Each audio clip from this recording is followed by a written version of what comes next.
Welcome back. Simple question. Has Donald Trump been a successful president? Is he on his way to being one? Journalists generally agree Mr. Trump's first 6 months have been the most chaotic in recent memory. Does that matter to the voters? At this 6-month point in the Trump presidency, we thought we'd reach out to a series of journalists, commentators, and everyday voters. We went to Kenosha, Wisconsin to talk to voters there. And we asked all of them if they think Mr. Trump has been successful so far. Here's a sample of the responses we got. The essence of leadership is to set the tone for the country and how it's governed. A president is successful when he or she someday has a vision. If President Trump builds a wall and doesn't get us involved in any more pointless Middle East wars, he will go down as the greatest president in my lifetime. Successful presidents are people that the American public can trust. I think with him, God has given this country a second chance to redeem itself. Mike Trout of the Los Angeles Angels is 25, but he's so good that if he quit today, he'd be in the Hall of Fame. Donald Trump has only served 6 months, but he's so bad that he's in the running for the worst president of all time. I think what's important for President Trump to realize is that he is the president to everyone in this country. In the eyes of the people for Donald Trump, he's a very successful president. They sent him there to shake things up, and he does that by the hour, by the tweet. What little he has done has seemed to be motivated very much by fear and by hate. I think successful presidencies impact the ethos of the country, how people see themselves, and how they see others. Great leaders eat last.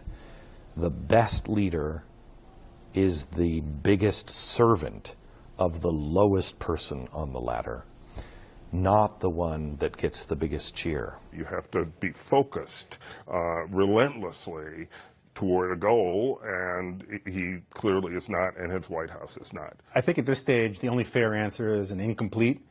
I don't think there's ever been a successful or unsuccessful president where you could have predicted for sure 6 months in. I don't think he's worried about being reelected. I think he's putting everything on the line to push his agenda without worrying about another term. Donald Trump never made the pivot to become president of the United States. You have to remember that Harry Truman left office. The universal judgment was that he was a failure. History has looked back now and decided that he was actually a very good president at that time. It's hard to see how Donald Trump gets to the end of 4 years where he reverses what appears to be his instincts to tweet and have chaos around him all the time. All right. Now what do you guys think? Eliana, every president has a reset moment. This reset moment is coming awfully early. It is. I disagree with what Corey Lewandowski said, who, by the way, is appearing at a fundraiser August 3rd for a Republican Ohio gubernatorial candidate. Now we know the motivation there. Despite his claim that he has no business interest in this. But that people voted for Trump because they supported his agenda and let Trump be Trump and all this. They voted for Trump because he wasn't Hillary in reasons. But the shakeup's coming early. Look, Reince Priebus failed at his job because Trump didn't empower him to do it.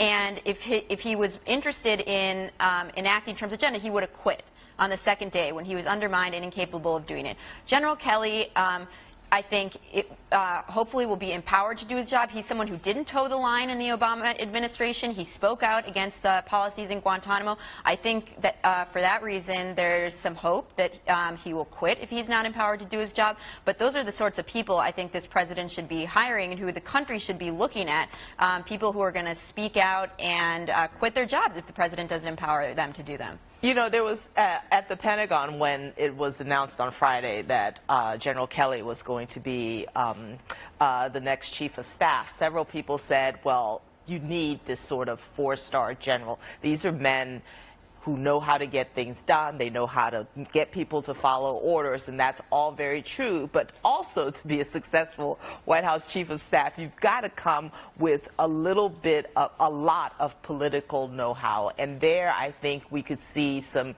issues coming up with General Kelly. As a four-star general, he knows how to talk to Congress. He knows how to appear on Capitol Hill, and he knows how to schmooze. But it's a lot more than that to that job. This is a job that is so down and dirty in the Roman Colosseum, you know, with gladiators from all different sizes, trying to get all of these egos in line. I'm just a little bit, I love to see General Kelly and Scaramucci in their first meeting. We're all trying to figure out. Like, and I can't believe you haven't brought this up yet. I think we're all trying to figure out Scaramucci and Kelly. I don't want to be partisan. It's so easy to be partisan hack here, but look, the power of the White House matters, right? And when you look at what's happening in the White House, when does chaos become dangerous, right?